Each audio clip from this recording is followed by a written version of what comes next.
Հին Հայաստանում պաշտոնը կոչել են պատիվ բառով։ Այսինքն այն գործը, որ վստահվել է մարդուն, գիտակցվել է որպես բարոյականության չափ ու կշիռ։ Մեր օրերում այդ հասկացությունները բաժանվել են իրարից, սակայն կան մարդիկ, որոնց համար դարձյալ պաշտոնն ու պատիվը մնում են անբաժան։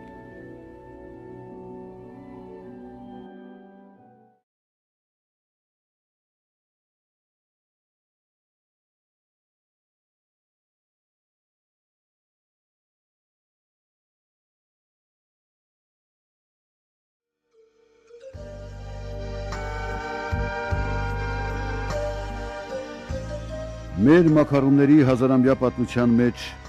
քիչ չեն այն արյուծասիրտ կանայք,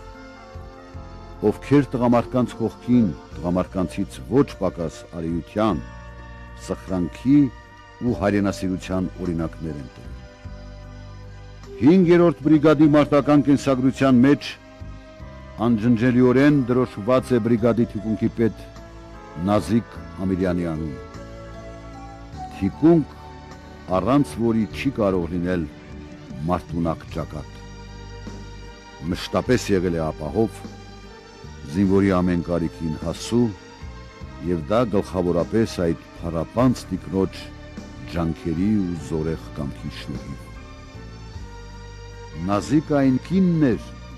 որ տղաների հետ անցավ պատերազմի դժոխային ճանապարհներ։